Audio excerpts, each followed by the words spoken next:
jam! Hello again, dear listeners, and welcome to the Mana Pool. This is the 10-year anniversary episode of the Mana Pool, also known as episode 486, which, had we started way sooner, in fact, before podcasts were even a thing, we could say that 10 years ago, 486s were the new hotness, but that's more like 20, I think, at this point. Yeah, that was far more. Yeah. So I am Chuy, your lead dork, and with me, as always, are some other dorks. Hello, dorks. I've missed you. Hey, I'm Brian. I'm the lead rambler, and somewhere along the line, I picked up the title of Tangent Master. Yeah, here we are. Hard to believe. I'm Mike. I'm the rules guy and game lore guy, and I'm also impressed. And I recently learned, as in 20 seconds ago, that 10th anniversaries are traditionally celebrated with gifts of tin or aluminum. All right. So anyone out there, if you would like to buy me cans of Mountain Dew, I am down with that. And I'm Dirk, the self-proclaimed greenest man alive and moral compass of the group. And I hate to tell you this, but these guys knew long before the 10th anniversary, or 10 years ago, that I was the self-proclaimed greenest man alive. Yeah, I think that's the title that's been with us the longest. Yes, it is. Because I was the green man way back in college. Because pretty much everything I played had to have green in it. Yep. He's not wrong. You've branched out a little bit. We have discovered you're more simic than mono green, but yeah. I've since discovered that myself too. And even though I have been the rules guy in our group for a long time, for part of that I was more just a know-it-all. Oh, Well, you still are the one when we go, I don't know if this is how it works, Mike. And don't worry, Mike, I think you're still a know-it-all. So you weren't a rules advisor back then, were you? I can't remember when I first did that. Maybe that was when I was in grad school. I can't remember. Wow, that's a thing that's changed. Rules advisor used to be a thing. Oh, well, we have to remember that since then, since we've started this 10 years ago, a lot of us have done a few different things when it comes to education. Because I don't think any of us had master degrees at that time. Not at that point. No, you're starting too early. So let's go back 10 years ago. This show, the first episode, was uploaded November 10th, 2007, which, as of this recording, is, well, the 10th is tomorrow. It's also my old man's birthday. He'll be 73 this year. Wait, 70... He was born in 44. So yeah, 73. Nice. How about them apples? There's a reason I call him the old man. But 10 years ago, well, my old man was 63, but that's beside the point. Let's go back to 2007. Thank you. That was a more relevant joke, but it was still old. And you had to have been there 10 years ago to understand that reference to that joke. When might have helped to be there 20 years ago. Yeah, I was going to say, when was the first Wayne's World movie? A long time ago. The first film was 92. Yeah, it was already way too old when we started the show. Yeah. But anyway, so let's go back. Here in the United States, the president was the W. I mean, George W. Bush. Yep. Who was serving his first elected term, his second term. He had been reelected at that point. No, he'd been elected. The first time they just sort of handed it to him. Sort of like our current president. There are nuances there. Let's not get into that. Yes, the hanging Chad was the enemy back then. But... Now, I gotta ask you, does W really feel that bad in retrospect? Hell no. Yeah, there have been many times I've made that reference. Anyway, so, let's not get bogged down by that. Yeah, so Right. the W was the president, And oddly enough, in 2007, which I think this happens at the end of the year, I'm not sure, but Time's Man of the Year, any guesses? He's very relevant today. Not Brad Pitt. No, not Brad Pitt. Anybody? No? I was thinking George Clooney, but I guess I'm wrong. No, it was Vladimir Putin. Was Time's Man of the Year. So, oh, man. Yeah, the more things change, the more insane things get. So moving back to 2007, in popular culture, we didn't know as a species just how bad Michael Bay's Transformers film franchise was going to be. No, only the first one was out. Yeah, and I don't remember. It came out in the summer. Yeah, it came out. We went right before my wedding. So yeah, right. Part of Brian's bachelor party. Right, I remember now. Because we had steak. We went to Liberty Steakhouse. Yeah, and we talked about his hot sister, and then we went to see Transformers. Yeah. I think it was like opening night or something. So, yeah. Also in films, the following films came out or were coming out at that point. We're at the end of 2007, so. But such things as I Am Legend, Spider-Man 3, The Golden Compass, and Halloween were disappointing fans of the original source material. Yeah. The world over. Yeah. But you also had Shrek the Third, which wasn't terrible. Oh, really? And you had Harry Potter and the Order of the Phoenix. Which is the fifth movie? It's the fifth one. Yeah. And the very first Alvin and the Chipmunks movie. Rest in peace, Jason Lee's career. But, yeah.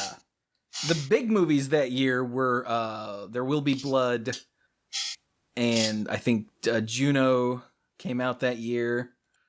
I didn't write down the good ones. I only wrote down these crappy ones.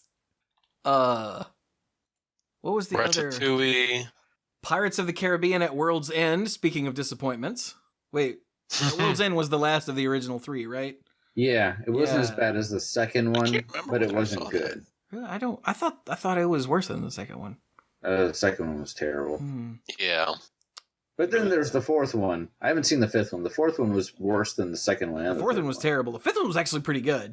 I haven't seen it yet. But anyway, yeah, Shrek the Third, Ratatouille, The Simpsons movie. Hot Fuzz. Oh yeah, Hot Fuzz. 300. 300, the sequel to National Treasure that for some reason got made. I liked those movies. I know. It was kind of just... Yeah, me too.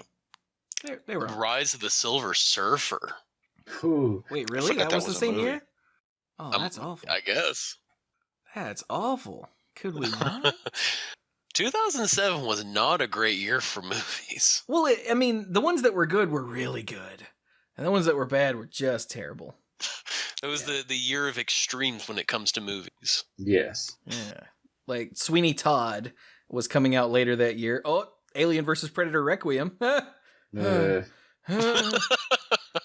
Talk about lots of movies that ended their franchises. Yeah. That weird Beowulf film that was motion captured came out. Actually, that was the week after the first movie. episode went up. Yeah. Saw 4. Thanks for that. Which was either the second or the third of the terrible Saw movies, because really only the first one was any good. I hear the second one was aight. Let's see, what else? Resident Evil Extinction. I don't even know which one that is. Was that 3, 4, 6? I don't know. Yeah, because I could have told you if it had been the first 3, but I think at that point it's probably like the 4th one, maybe? I honestly don't know. Okay, here's slightly better. The remake of 3:10 to Yuma came out in 2007. Superbad came out in 2007. Wow, that's a terrible movie that I desperately love. The Bourne Ultimatum. Ooh. Trying to find something worth mentioning. Evan Almighty, a sequel that nobody asked for or wanted. Yeah. Ooh, 1408, the horror movie with John Cusack. That came out that year. Oh, that was good. I liked that. It was. Ocean's 13, which I really enjoyed with Al Pacino. was much better than Ocean's 12. You know, I used to hate Ocean's 12, but I've watched it a few more times since then and actually really enjoy it now. Yeah. 28 Weeks Later, the sequel to 28 Days Later. Mm-hmm. Disturbia? What is that? Oh, the Shia LaBeouf movie. Yeah, I remember that. Which one was that? The one, it's basically a remake of Rear Window, but with a really obnoxious teenager played by Shia LaBeouf. What was the name of it? Disturbia. Oh, yeah, okay. TMNT, the CG Ninja Turtles movie that was really good, that came out. Yep. Saw that at the Bridge to theater. Terabithia. Bridge to Terabithia, yeah, that's one that'll make you sad. Ghost Rider, that's one that'll make you sad for a completely different reason. My brother said he liked it. Ghost Nicolas Rider. Well, I mean, the Cage. first one wasn't bad. The second one was absolutely god awful. Okay. Is Nicolas Cage playing a crazy guy with his head on fire such an odd casting choice? So yeah, that's a little look at 2007. So cast your mind back. I have a couple of notes here that I found from random trivia, and I assume most of this is correct. But for example, in the news as a scandal, at a Massachusetts theater, families went in to see the movie Megamind, which was a cute animated film. And by accident, the theater started showing The Hills Have Eyes Too. That is not similar. Gosh. Yeah. Oh my gosh. Yeah. Not the same. Nope. This will make you feel old. Anna Nicole Smith died from drug overdose that year. Oh yeah. Yeah. And here's a random note. Toasters killed 87 times more people than sharks did. I don't know. I don't know about that, but okay. The secret killer that's in your kitchen right now. More deadly than a shark. Of course, how many people a year died of sharks? But, you know, somebody had some fun with this, I think. Huh. Yeah, I remember for that Anna Nicole Smith story, CNN decided like not to do wall-to-wall coverage of everything that was going on, but other cable news channels did, and CNN got wrecked in the ratings. So they changed their strategy for every stupid thing after that. Great. And I kind of stopped watching television. All right, let's see. On the technology front, the iPhone and the Kindle were both brand new that year. Yep. I saw that. The first iPhone sold for what, $599? I have no idea. Something. I think I saw that in my notes. I know it was announced in January and came out later that year. And so did the Kindle. Wow. HD, DVD, and Blu-ray were still waging their format war to see who would win. Spoilers, Blu-ray won. Did it win completely? Yeah, dude. I guess I just missed that when it finally triumphed. I mean, when's the last time that you saw an HD DVD for sale anywhere? I don't know, but I thought was... I don't know. Yeah. Nobody says, dude, this looks so good in high def, you've got to get it on HD DVD. It's just no. That's the one I was pulling for too, so that sucks. But Blu-ray had Sony and, you know, a better name. Better pronounceable name. Yeah, that too. Let's see, what else? The current video game systems were the Wii, the Xbox 360, and the PlayStation 3. Mm-hmm. Going into video games... It looked like Wii Sports was technically the best-selling video game of the year, but that's always... Keep in mind that you know, it was packaged with the Wii, so yeah, I think that's a bit skewed. As far as the big things that were going on that year, Halo 3 came out in 2007. StarCraft 2 was announced. Yep. Portal 2. No, or no, is it just Portal? Yeah, the orange box came out, which unleashed Portal onto the world, which started a meme that will not die, despite how much Mike wishes it would. Hey, Mike, is it a lie? Is it a lie? It truly is. You should stay a while and listen to the lie. And now it's funny again. Also in 2007, Warcraft: The Burning Crusade was the first and I think only World of Warcraft expansion at the time, right? Yeah, that was the first expansion. Yeah. Mass Effect. Oh, no, not yet. First one. No, not yet. So as of the time we uploaded the first episode, Call of Duty Modern Warfare was, unbeknownst to all of us, changing the way first-person shooters would work forever. The first BioShock came out and blew everyone away. The first Assassin's Creed came out and didn't blow everyone away, but was still the beginning of a brand new franchise that also will not die, no matter how bad the games get. Games that were about to come out just after we recorded the first episode were Super Mario Galaxy. Ooh. Which was amazing. Rock Band, which sucked up a lot of my life. And the first Mass Effect, which sucked up everyone else's life. And Guitar Hero 3. Yeah, there was a more different Guitar Hero that came out The Rex the 80s? Maybe? Yeah. It was like a really big expansion for Guitar Hero 2. It came on its own disc, but... Yeah. Guitar Hero 3, Legends of Rock, and maybe that was the one? It was the Legends of Rock that threw me. Yeah. Yeah, that was the full title of the name, yeah. Yeah. God of War 2, Uncharted, Drake's I was about Fortune. to say that one. Peggle, for those of you that are into that sort of thing. Kane and Lynch. Oh God. The Dead Men. Dead Men? Lord of the Rings Online came out. Huh. Elder Scrolls 4 Shivering Isles. The expansion came out. That was before Skyrim, right? Oh, yeah. This was a world without was Skyrim. Yeah. Yep. Crackdown on the 360 came out, and its bizarre, super-powered cops in an open world had a lot of hype behind it. Heavenly Sword. Heavenly Sword, yeah. Beautiful Katamari. Metroid Prime 3. Corruption. You know, that one that nobody really likes as much? That's the first...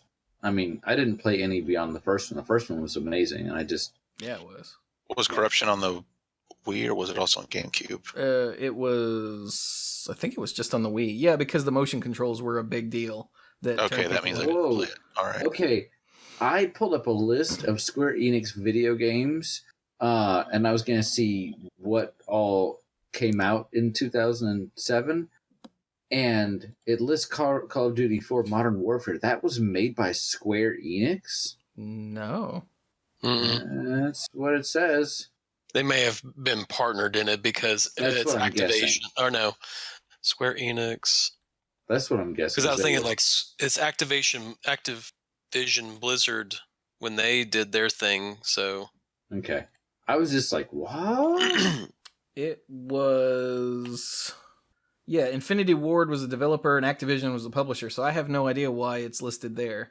Let me do a Control F for Square. No, they might have partnered in some way in terms of the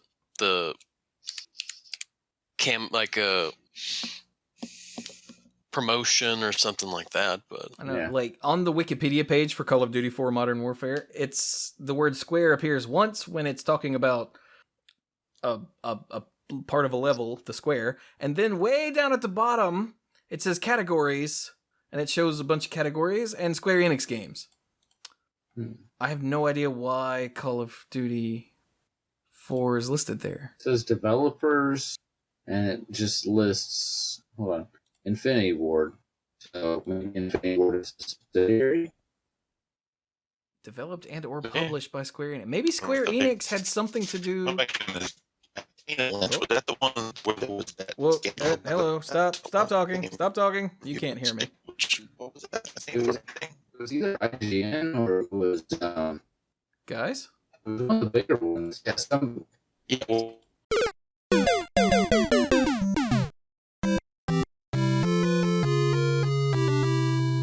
nothing really sums up our 10-year anniversary like a massive internet problem.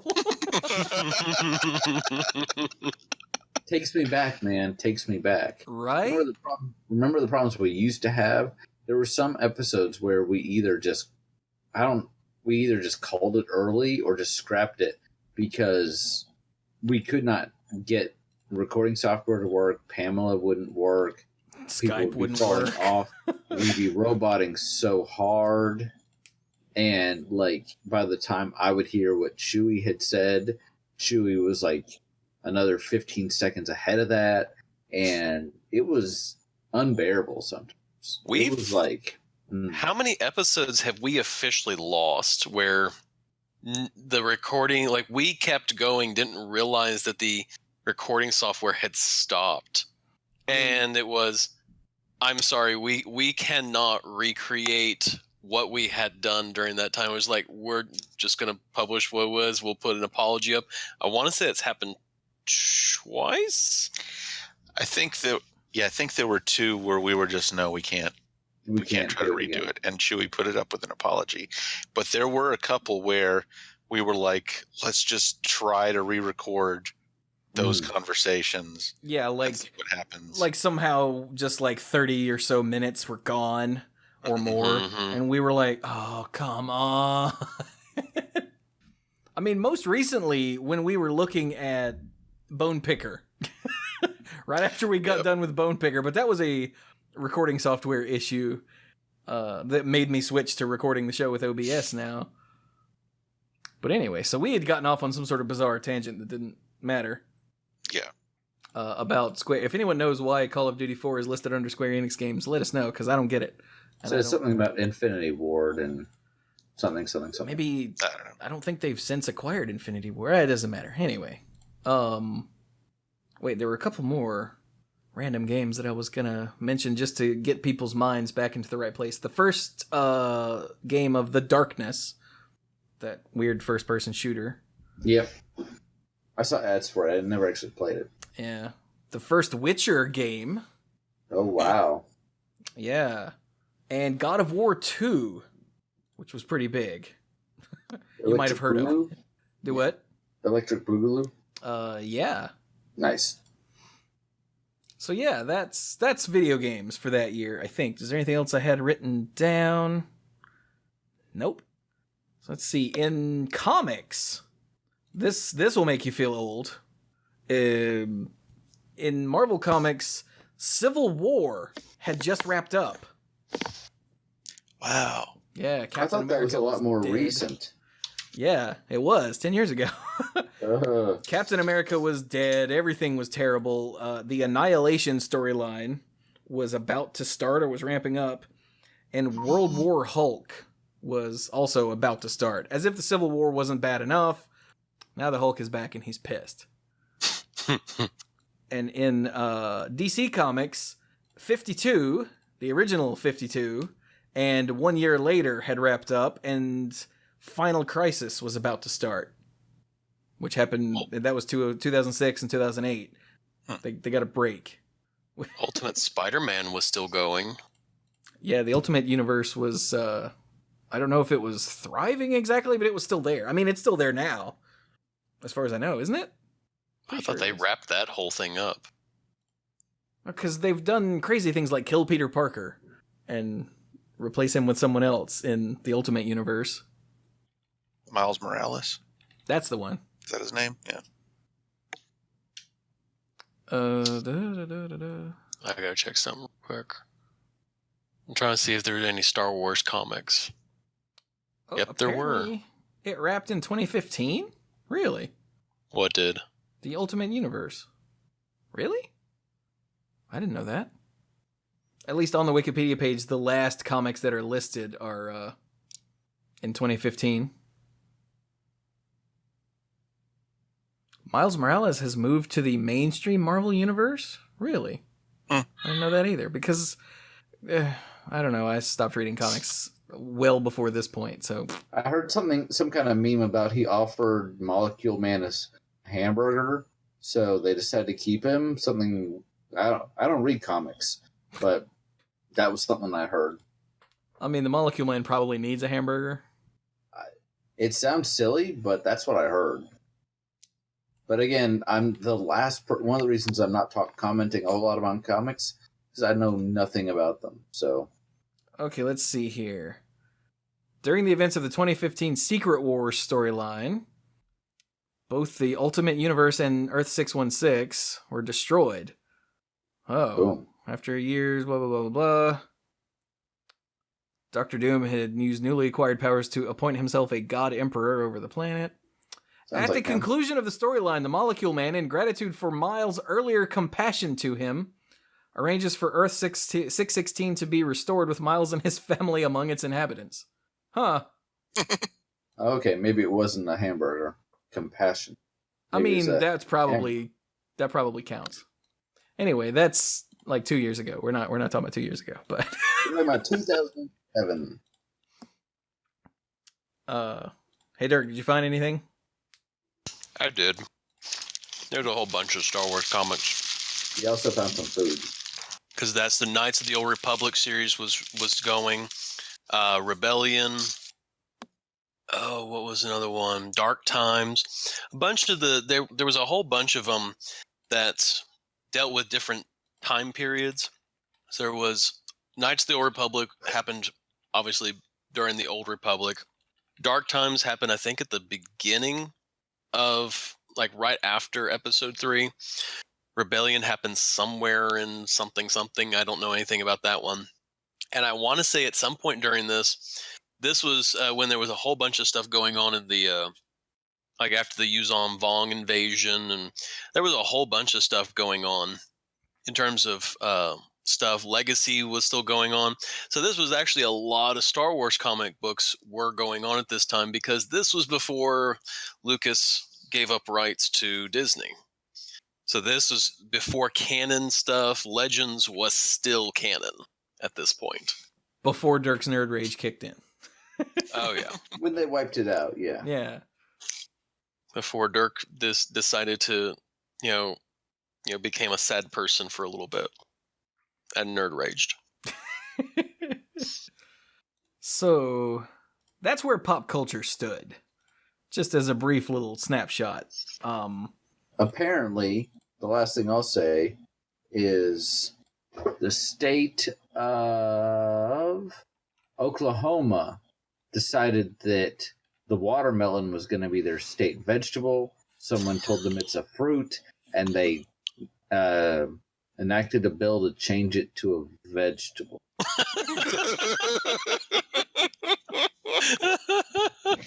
Once again, I can't verify any of this, but Did it leave broccoli a vegetable?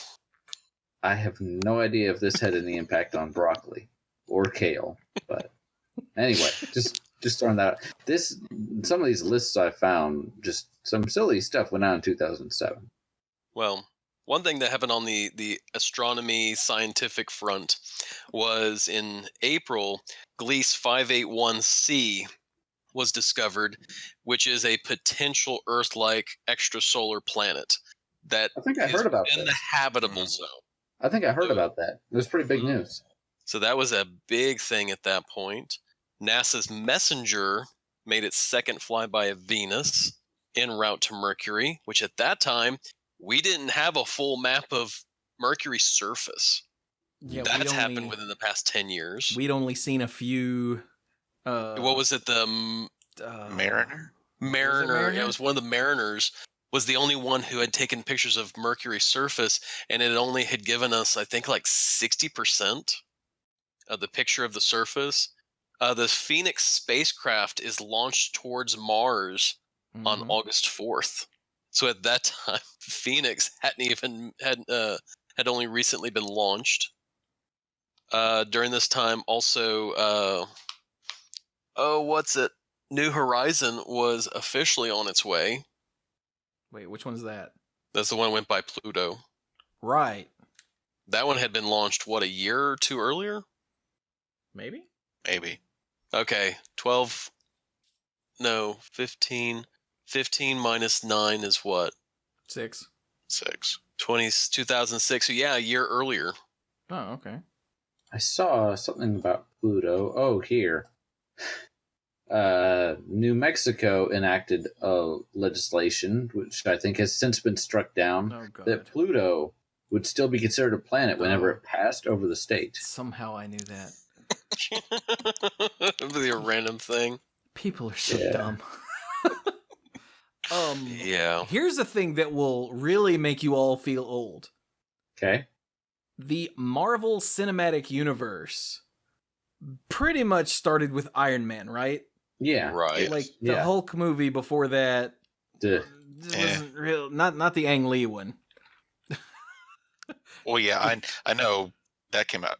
Oh wait, no, Incredible Hulk. Oh, okay, they both came out in 2008. Yeah. Incredible Hulk came out after Iron Man because there was the Oh yeah, there was. There was the credit. Iron Man came out first. Okay, yeah. So the Marvel Cinematic Universe hadn't started yet.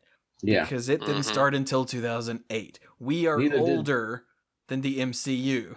We're also older than the DC CU, but you know. That one's not. I think that one has been aborted. Yeah. I think they're done after this movie. Well, we'll see what happens with the Justice League movie to see if that franchise, keeps going or not. Not, you know, what's sad, and I went to go see Thor on Friday, and there was a preview for Justice League, and I've never ever considered myself a fanboy of either universe. I don't care if you told me 10 years ago, 10 years ago, which universe I would like better, which company, it would have been DC, because this was during the heyday of the Christian Bale Batman movies. And what did we have from Marvel? We had Iron Man, and that wasn't even out yet, right? Yeah. So that's it. So I would have got like the Sony Spider-Man movies. Yeah. 3 came out in 2007. That was 3. But Batman Begins was the only one that had come out at that point. Right, but that's still great. So I definitely and compare Spider-Man 3 versus Batman Begins. That's not even close. No, so don't think I'm a Marvel fanboy, but I'm sorry. I'm sitting there and I'm watching the preview for Justice League, and I just can't help myself. I'm kind of thinking, I love watching The Flash on TV. I think it's a great show, but I don't have any urge to see this movie, and nothing about this trailer makes me want to see this movie. I'm sorry. So that's me. But anyway, that's now. That's not 2007. But no Marvel universe. And we still had Christian Bale, and actually Heath Ledger died at the very beginning of 2008, so he was still alive. So, yeah. It's, we're older than a lot of things. We're older than, Brian's daughter, all of Dirk's kids. In November. We're older than my marriage. Yeah. In November of 2007, I had been married since July. You do the math. No, really, I'm not going to do that math. So what? 4 months? Yeah. So, which I always tell people it's easy to remember how old the show is because we started this the same year I got married. But yeah, Dirk brought another woman to my wedding. His girlfriend at the time. Didn't you buy her a dog and then she broke up with you or something like that? I bought the dog, and at that point at some point and then I was just getting very frustrated because I liked doing my own stuff, including the podcast, and she was sort of smothering me in all of that, and I was like, you know what? This is just not going to work. Oh, so you broke up with her. I broke up with her. All right. I didn't know if she broke up with you or how that worked. Let's dredge up all of these painful memories. Yeah, and while we're at it, Mike was still with his girlfriend from college, Kat. Right. I remember these things because they were at my wedding. So, and Chuy was still with Lex. Yeah. Wow, I'm the only. Haha! Look at me. Neener. But yeah, Sam wasn't around yet. Trevor and Leighton weren't around yet. I was just starting. I was just a couple months into law school. And Mike was still here in North Carolina, and then shortly after that, actually, in 2008 or so, left for Parts Unknown, and we were like, "Is he ever going to come back?" And then left for Parts Unknown and had a crazy zombie job. Yeah, in the fall of 2007, that's when I started my second year of grad school. I was kind of already burnt out on it, but I decided to finish anyway. And in the spring of 2008, I graduated, air quotes. I technically graduated in August for various reasons. There was some paperwork that I had to switch some things, and some paperwork didn't get done in time. But then after I graduated, I was, 2008 was when all the horrible economy stuff happened. So I was, living at the parents' house for like 6 months before I got the crazy faraway job. We got the show started before the economy went kaboom. Mm-hmm. It's a good thing too. Our extravagant salaries that Chuy pays us are grandfathered in. So yeah, great. No wonder I'm always broke. Still waiting for that health care though. Mm-hmm. Me too. You too, huh? Wow, I'd forgotten about that. I can't remember. Okay, no, the first time that the economy took a downturn that affected me was before the show, because it happened right after I got run over when Mom and I were going to see the first Fantastic Four movie in the orange car, and somebody turned in front of me and blam, the orange car was now dead.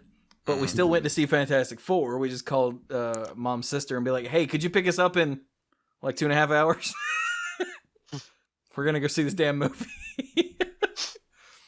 And then, because then I got the Jeep, and then gas like skyrocketed, and thank God, because the orange car used premium gas.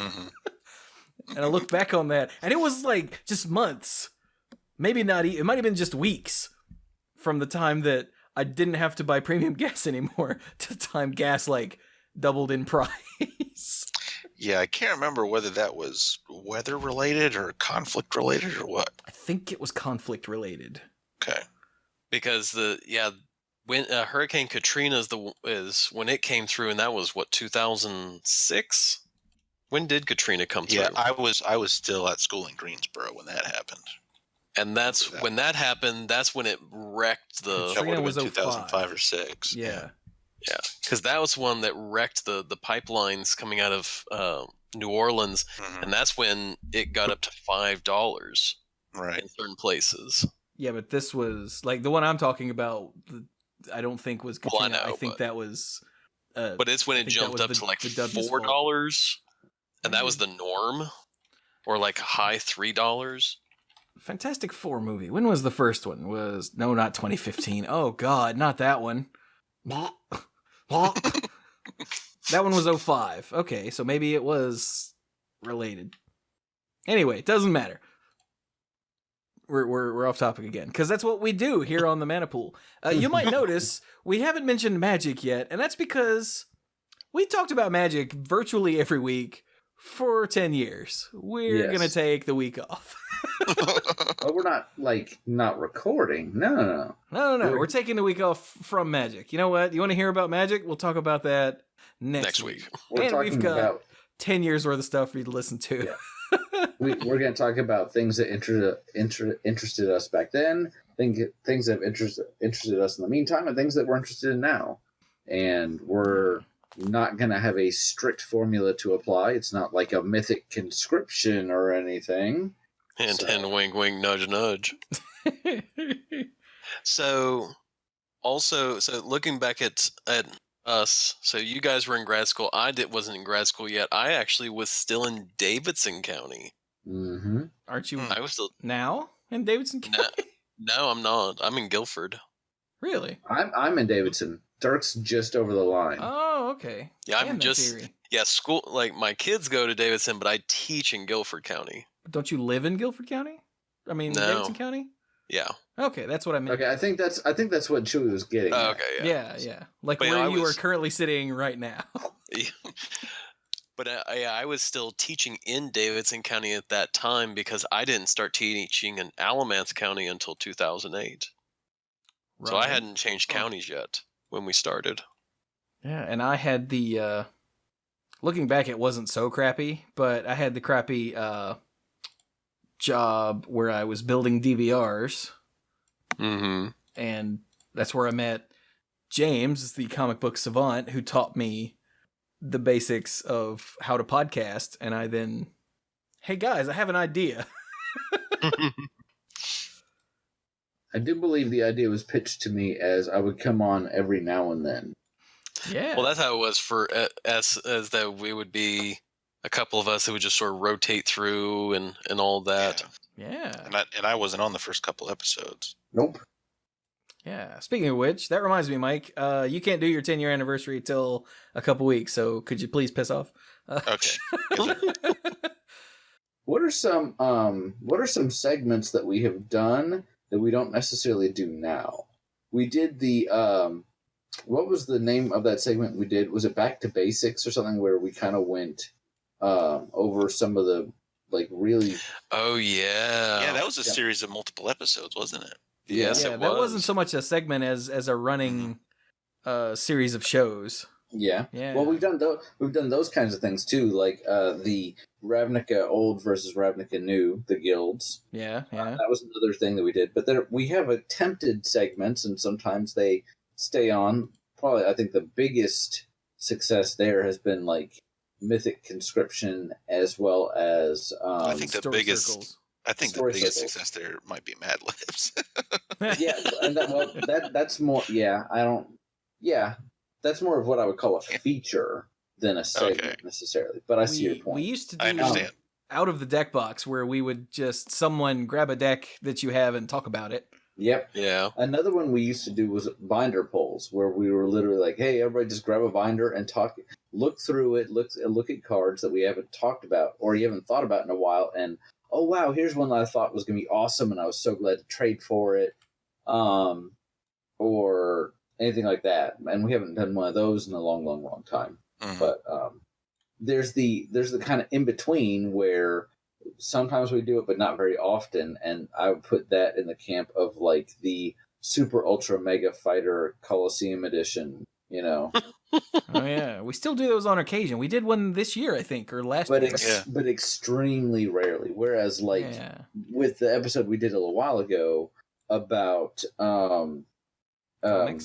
comics, and we had done historical figures and video games and all that.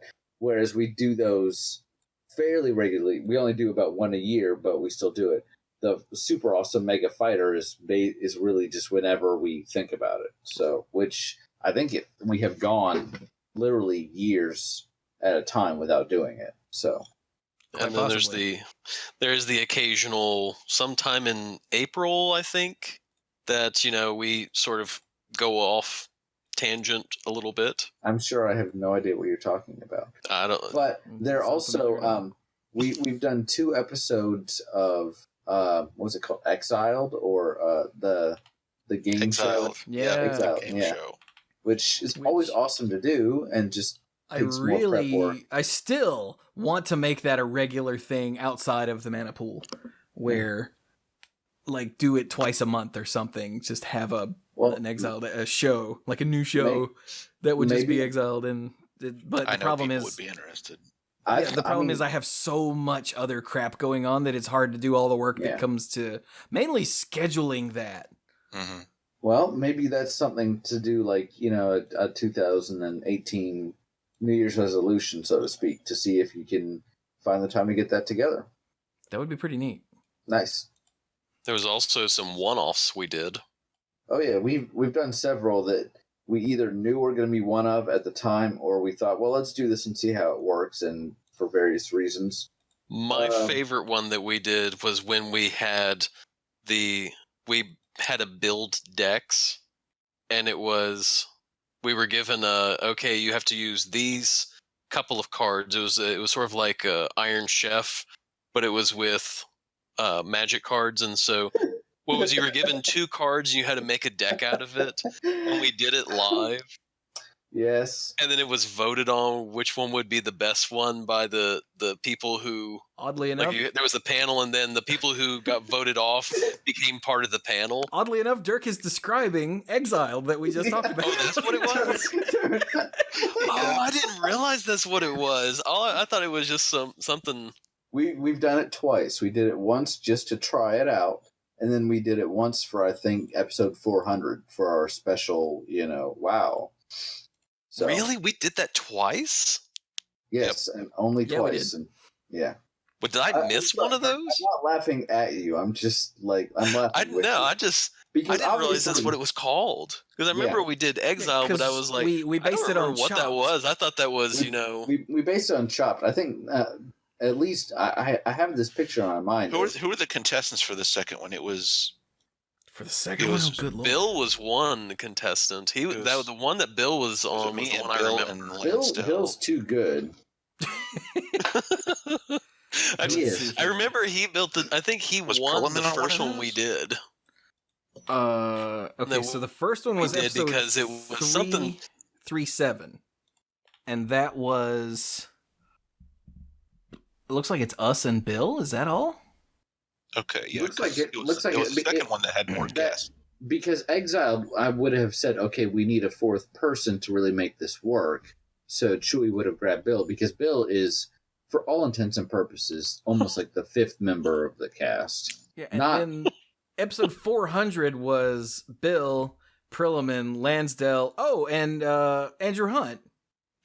Oh, right. Who has since been listening through our archive and sent us a very sweet email just like 3 hours ago. He did. Oh, I haven't read my email in a few hours. God. What?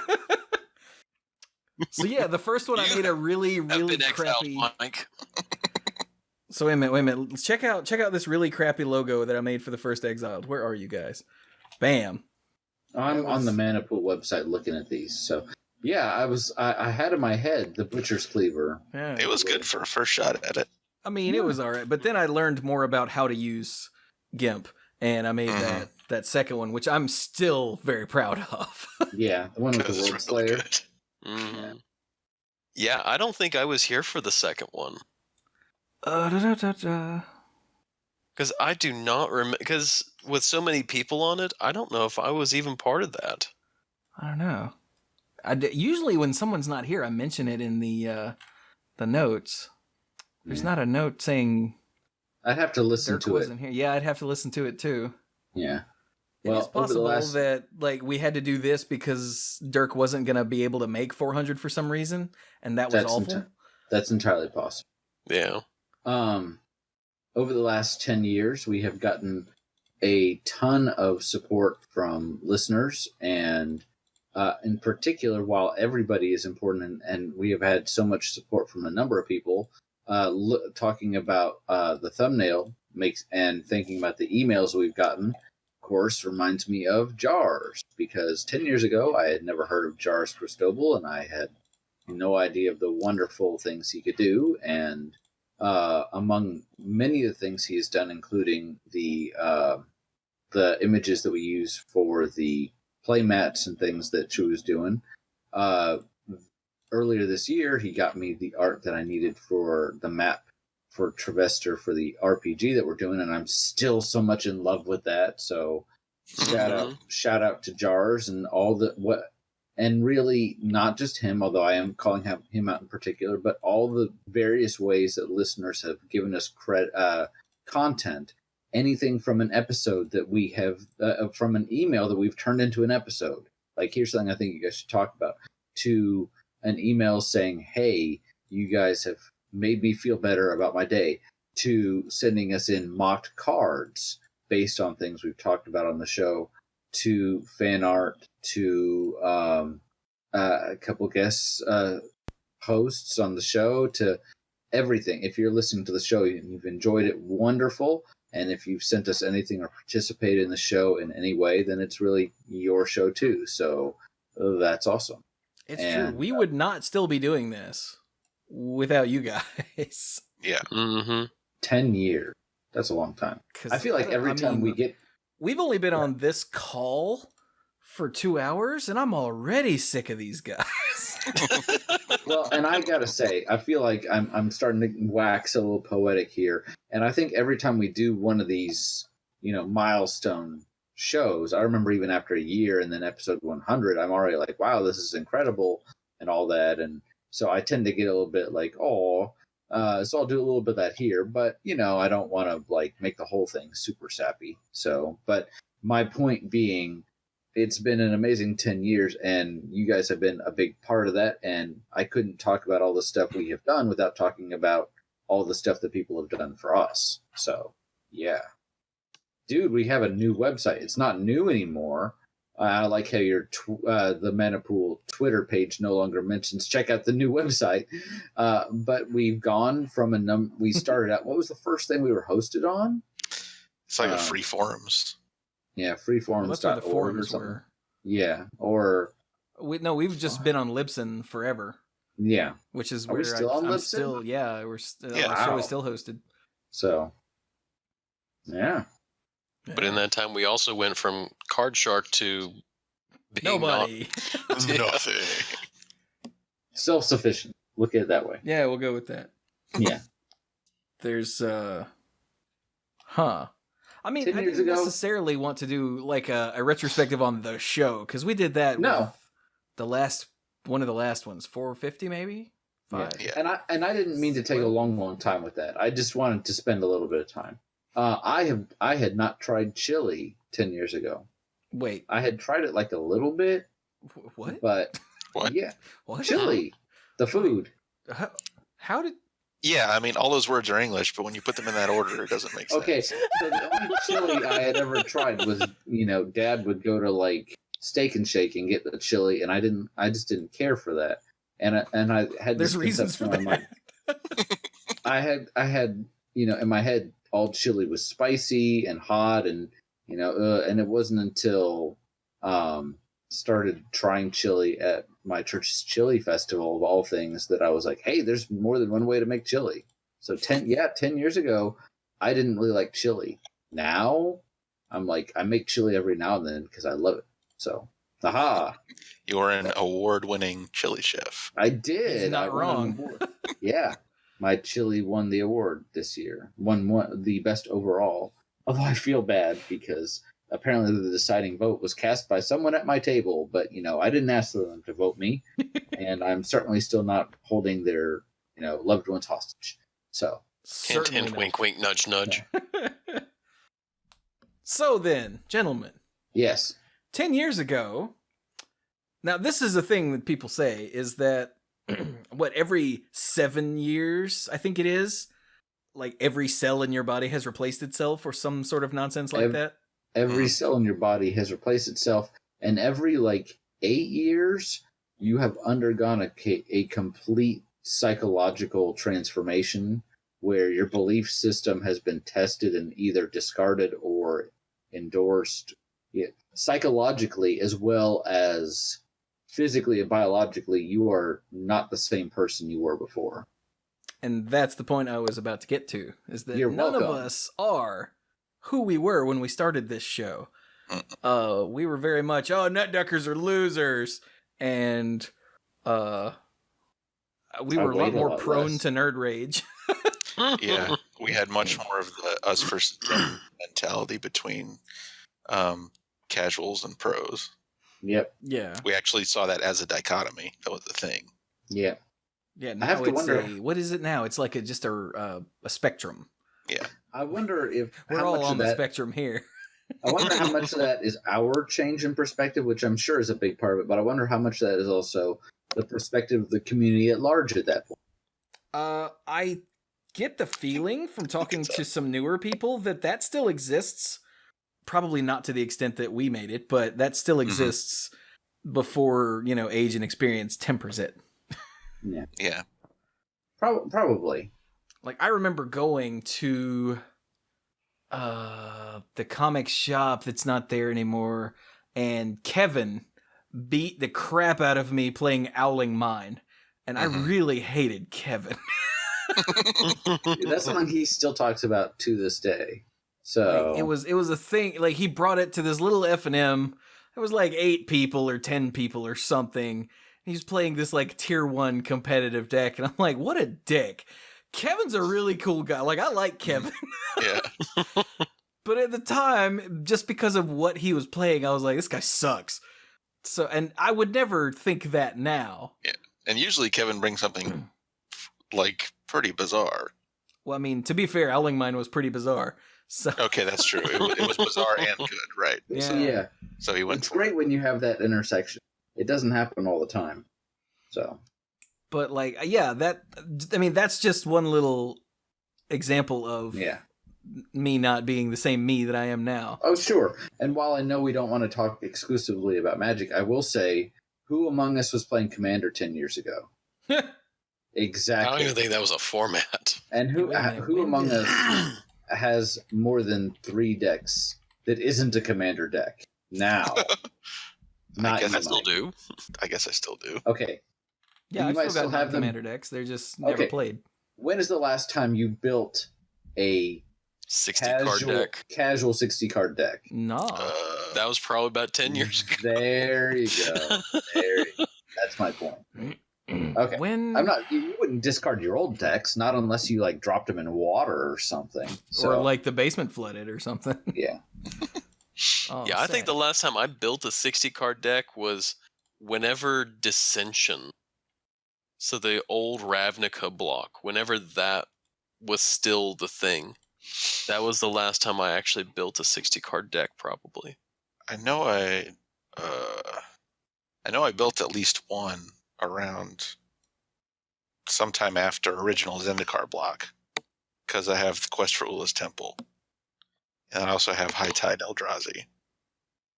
But beyond that, Yeah, I want to say I wanted to build, and I had gotten several of the cards to build whenever we were playing the Duels of the Planeswalkers, the Eldrazi deck, the blue-green Eldrazi deck. I wanted to build that deck. Mm. And I think I had gotten all 3 of the Eldrazi. And I was just desperately wanting to get a hold of all the cards and everything to build that deck. This makes me a little sad. Something that Mike and Chuy did that I always wanted to do was make videos for CMDR decks. And I was like, I wonder about that. And I've just now pulled up their channel, and it looks like their last upload was over a year ago. So Really?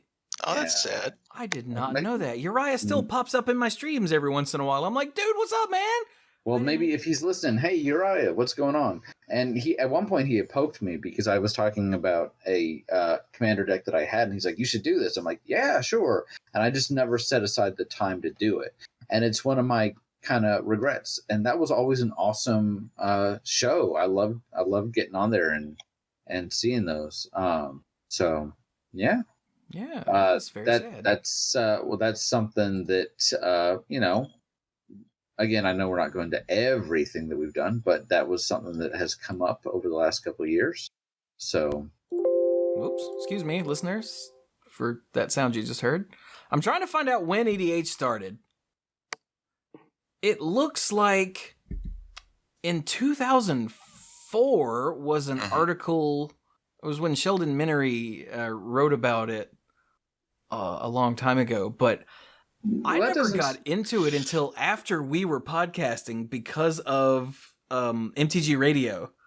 Yeah, I know I had heard about it before a few times, but that's it. I had just heard about it and read about it. Yeah, I agree. And keep in mind, even, first of all, it was going to take a while for other people to get into it, period, once it got started. And then even after that, as you've both said or alluded to, we weren't the first ones to jump on the bandwagon. So it was going to take a while to trickle down. Yeah. I don't know that we were really playing like we definitely were not playing in 2007, and we were not playing as much as we are now until a little while later, and then all of a sudden it's like, this is what we do now. So, oh wow. I found an article from 2008 called Casual Formats on the Wizards website. And it's got things like Minimaster, Solomon Draft, Winston Draft, Rotisserie Draft, Reject Rare Draft, stuff like that. Cube is listed here as a relatively new thing. Maybe not relatively new, but it still wasn't huge. Constructed has things like Tribal Wars and Star and Prismatic and Block Party. And then in multiplayer, we've got things like Grand Melee and Emperor. I remember Emperor. I was wondering if you were going to say that. Oh, and wow. Then there's one listed here in 2008 called Commander. Is it That's Commander? what it was. It wouldn't have been called Commander, would it? No, I didn't think so. I thought the Commander name came much later. But, I mean, they're describing EDH, and this was before, I'm pretty sure this is before they, like, made it up, or took it over and made it official. It's way before Wizards got involved at all. Maybe, was EDH always just the slang for it? No, that was a quote unquote official name that the people who invented and sustained the format called it by. We have a mystery here. Really? Well, then why did everyone just call it EDH? What? No, I'm saying that was it. EDH. He's saying that Elder Dragon Highlander was the name. Well, that's what I'm saying. That's why I'm confused that this article from 2008 shows the name Commander, and it's describing EDH. Maybe they had to come up with an alternative name for it to publish on their website, because I know the reason they changed the name was because calling it, using the word Highlander in the title of the format was slightly problematic for them. Yeah. Maybe. Well, perhaps that planted the seed that later would, something. I don't know. Let me. That article, by the way, listeners, will be in the show notes. Here, I'll put it there for you guys, just in case you want to check that out. I remember this article because this was why we played a few games of Star and a few games of No, because this didn't come out till 2008, and we did that back in college. Yeah. I'm so confused. I mean, who knows whether this date is right? That's also a thing. The Wizards website has gone wonky so many times. Yeah. Did you see the article that they're going to be updating it at the end of November again? They're going to change the way the mothership looks? Maybe they'll make it something not stupid. There's a thing that hasn't changed in 10 years. We still, when Wizards does something that's just dumb, we point it out. Well, Blake wrote an article about it, and it went up either today or yesterday. I remember just reading it today. And the way he started describing it made me very, very, very afraid, because I was like, please don't tell me that it's going to turn into Reddit for Magic. And then he actually gave some screenshots and a little more explanation. And I was like, oh, okay. And I calmed down a little bit. But let me see if I can't find that article real quick. Here it is. I'm going to drop this down here. I was going to say, now. It's on the front page. It just came out today. Yeah, okay. I'm just going to drop this down here, not for you to read right now, but I'm just going to read here what made me go, no. Here, the core concept is that we're turning DailyMTG into a hub of information, a scrollable font of things you need to know today. Think of it as turning the Daily Magic Update inside out and adding all kinds of functionality around that. And I read that line and I'm like, no. But then he shows some of the formatting and it looks a lot better. I'm like, okay, thank God, because I don't want it to be Reddit for Magic. So we're adding functionality. Too often that means we're adding clutter. Yeah. So that's topical. I just wanted to make sure I mentioned that. So nice. Yeah, but like Chuy said, we love Magic and we love Wizards of the Coast, and we don't think anyone is ruining Magic, but we're not going to be shy about saying something is really dumb. Yeah. I mean, we've been making fun of the DailyMTG website for the last 2 iterations? I mean, it's always had its struggles, because I think it's had some identity crisis, and part of it is because websites themselves have changed. If we're looking back 10 years, think about what the internet was like 10 years ago. And yes, it was around. It's not like saying look back 20 years when the internet was like barely even a thing, but even still, think about how much it's expanded. So look at what's happened to gaming. the games that we play most now are Blizzard games and mobile games, and sometimes Blizzard mobile games like Hearthstone. So I was telling Carrie, I actually got an email from Blizzard today, and it said, "Hey, you've got StarCraft II: Wings of Liberty as a gift for being a loyal customer.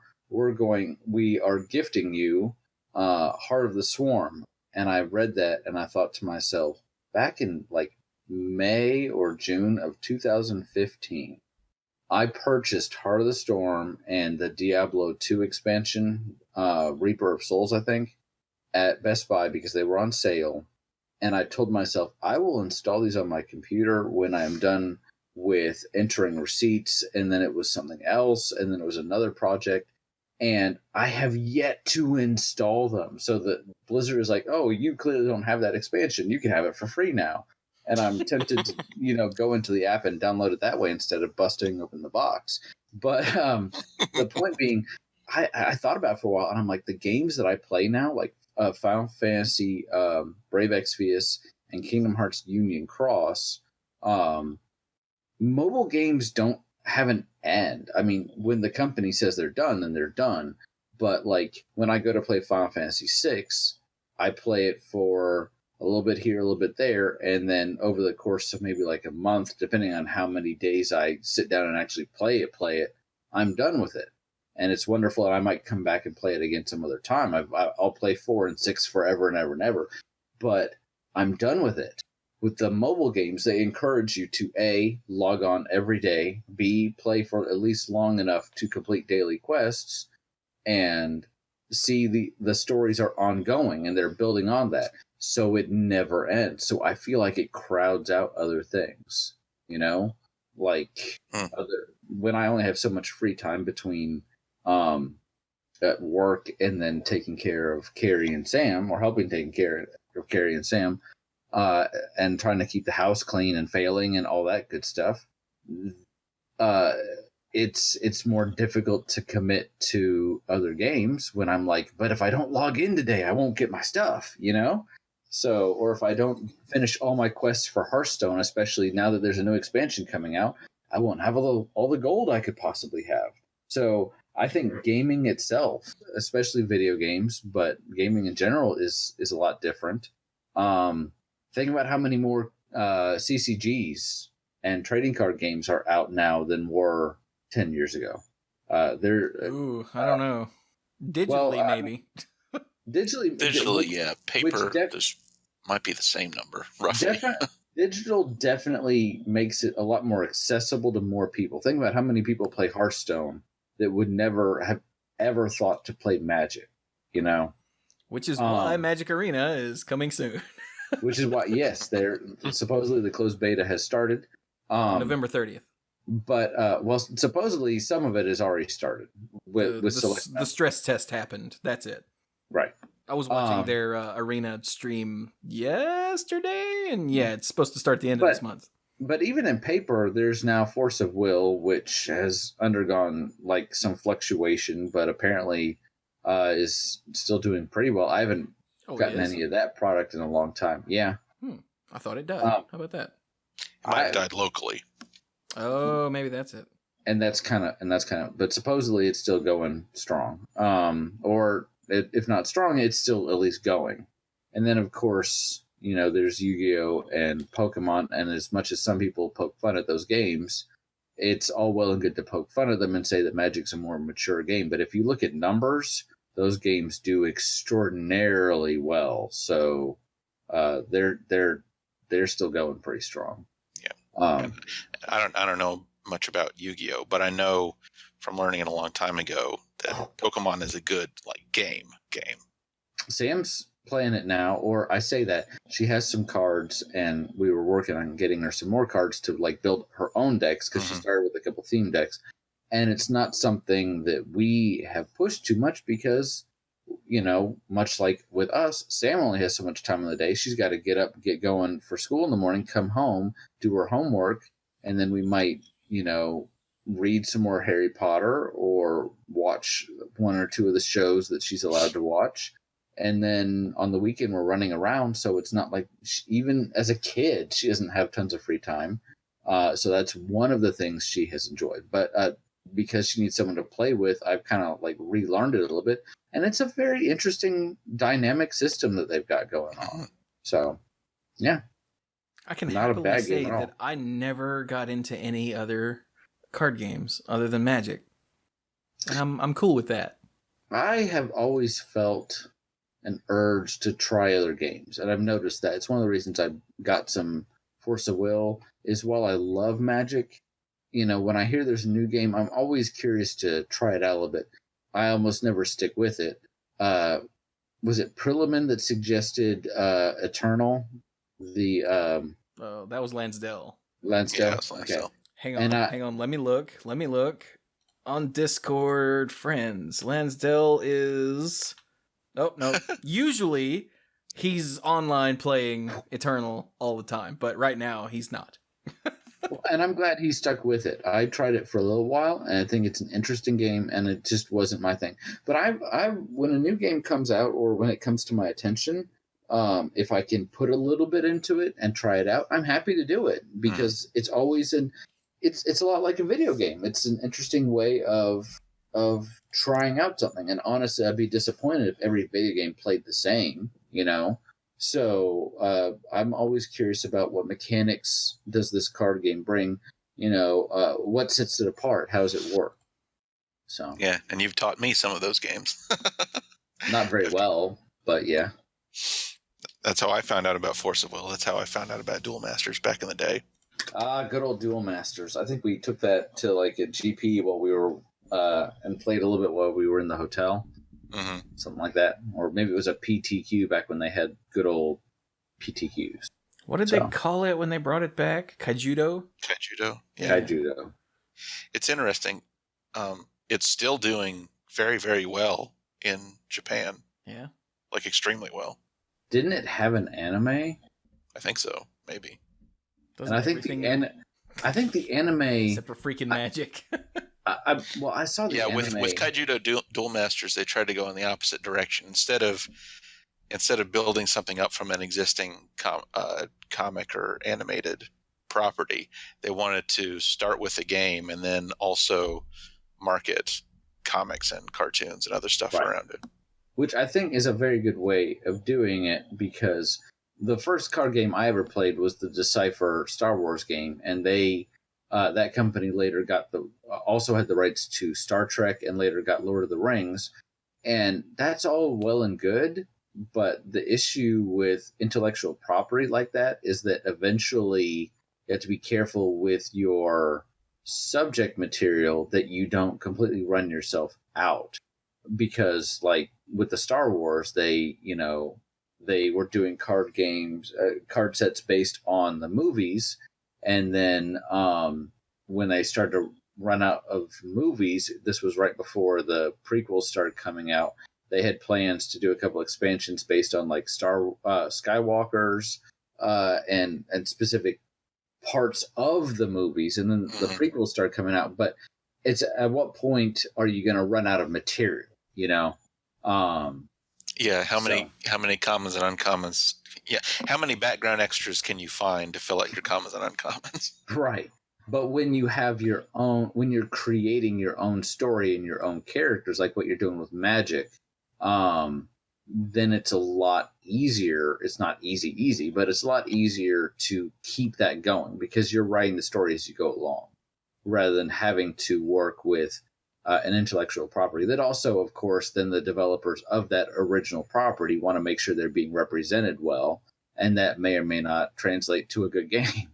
So, but I know just before I get too far off, they put out Kaijudo and Duel Masters, and they put out an anime for Duel Masters. Felt reminiscent of Yu-Gi-Oh! A little bit, but it took itself very, very irreverently, and I remember seeing an episode, and there's a guy, the stereotypical, I think, player, the expert player that's being led down the bad path or something like that, and he's standing in front of a window and he's like how do I know what the right thing to do is? And the window breaks and like all these bats fly in. He's like, someone give me a sign if I'm going down the right path or not. And so it doesn't take itself very seriously. And I appreciated that, you know. So it's like Yu-Gi-Oh! Abridged in real life. A little, yeah, that's it. That's probably it. I think that's good. It's like almost, why would you make an abridged series of this? Because they already did the hard work for you, you know? So the abridged version would be like super serious. It would be super serious. It would be very high stakes, and everybody would be the stereotypical anime characters. Oh, wow. Yeah. So, how about... Dirk, you doing okay? Mm-hmm. Yeah, I was about to say, how about you, Dirk? What are some other things that you have been in and out of over the last 10 years? Other than, you know, WoW. Because you've been in and out of WoW several times over the last 10 years. Yeah, that's like a bad penny relationship. It's like I finally get myself out of it and it just drags me right back in. Let's see. StarCraft 2. Been into that a bunch. There was a couple mobile games that I got into. The one that I started and I got a little ways into was Castle Story. And my wife commandeered that one, and now she's addicted to it. But So, like, as in, she's one of those people that she's like Brian in terms of her level of addiction. Of if she misses, if she literally doesn't get to play it every single day, then she feels. She really does feel like she got left out of something. They make you feel like you're missing out if you don't do it. Oh, you didn't get your login bonus. And I've done a couple of those where I was, and there was the Final Fantasy one was the one I did that. And Record Keeper. I got you and Chuy into Record Keeper. And I did that one, and I did that one. From that. And it just... I think it's still going, but I don't have it on. Oh, yeah, it's still going. But I try to keep up with it, and unfortunately, I don't have enough free time in my day to just do that. And so I was like, you know what? This is eating up all my time. I've got better things to do with my life, and so I've quit that one. I haven't picked it up. I think those are the only games. I've got probably about 4 games on my bookshelf that are Xbox One games that are still in their wrapping, like their plastic wrap, and I just haven't opened them up. I want to play them, but again, the problem is when I get home, I've got so many responsibilities that my only free time is spent, like would be doing the podcast. I got called to Scouts. Sorry. He's falling asleep. So I recently got called to be Weeblo's leader. Nice. And so my Wednesday nights and my Thursday nights are booked essentially. And so Monday, Tuesday, and Friday, and then the weekend. But we've got the kids that we have to. We've got our part of our schedule, and we have to make sure we've got stuff going on with them and everything else crazy going on in life. And so in terms of video games, I don't get to play as much as I do, and probably as soon as the WoW membership runs up, I'm not going to play that for a good while. Have you played any more Final Fantasy 15? I broke it out about, I think it was last week. I actually was like, I'm going to skip WoW tonight. I'm going to go and play some 15. And I got about an hour of time with the game. And I can still jump in and do all this stuff. I was looking to see if I could just grind some experience and everything, but I didn't do any story. I did do a quest. It was part of the activating the towers and stuff like that. For Rama. Yeah. Ramu or whatever his name is. Yeah. So yeah, I did that, and that was about all I've. Man, I know it was not the summon, but it was the person in the city with the power reactor. She had you go and check the little gondola things. Oh, yeah, okay. And so I did all the quests for that. I think I did a hunt, and then that's all I got in an hour. I got you. And Man, so that was essentially my time with it. I know exactly how you feel because I haven't touched 15 in about a month now. And talking about games you haven't played, we got the PlayStation 4 last year, and it came with Uncharted 4. Now, I haven't played Uncharted 1 through 3, but, sure I could play 4 if I wanted. A little ways into Uncharted 1. Really neat.